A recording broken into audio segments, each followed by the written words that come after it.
Sir మరీ respect లేకుండా పిల్ల దొంగలాగా పీకి పారేయకండి సార్. సార్ వీడి మాటలు మీరు నమ్మకండి. వీడి నేను రెడ్ హ్యాండెడ్ గా పట్టుకున్నాను. సార్ వట్టిదే సార్, రెడ్ లేదు గ్రీన్ లేదు, వట్టి హ్యాండ్స్ తోటి పట్టుకున్నారు. అసలు వీళ్ళకి హ్యాండ్స్ పడమే రా సార్. ఎలా జాబ్స్ ఇచ్చారు సార్ వీళ్ళకి? రేయ్ కోపం వచ్చిందంటే లోపలికి తోస్తా. ఈసారి 2 లాఠీలు ఇరుగుతాయి.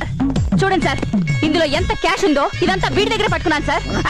చూడారాయన సార్ మనలో మనమాట. ఇంత క్యాష్ నీకు ఎక్కడిది? వీళ్ళే అనుకున్నాను, వీళ్ళతో పాటు మీరు కూడా జమ్మా అనమాట. పొద్దున్నే దొంగతనానికి వెళ్తుంటే ఒక షూటింగ్ కనబడింది. అక్కడ మేనేజర్ దగ్గర సూట్ కేసు ఉంది సార్. అది కొట్టేద్దామని ధూములో జాన్ అబ్రహాం లాగా వర్కౌట్ చేశాను సార్. కొట్టేశాను సార్. పాపం మొత్తం డబ్బు కొట్టేస్తే ఏడుస్తాడని నా సొంత 10,000 రూపాయలు ఆడు సూట్ కేసులో పెట్టాడు. పక్కన పెట్టి వచ్చేస్తున్నాను సార్. అప్పుడు అర్థమైంది సార్, నేను జాన్ అబ్రహాం కాదు, వాడు ధూమ్ 2లో హృతిక్ రోషన్ అని. ఆల్రెడీ దాంట్లో క్యాష్ ఉందిగా సార్. అందుకే మిమ్మల్ని పోలీసులు అన్నారు.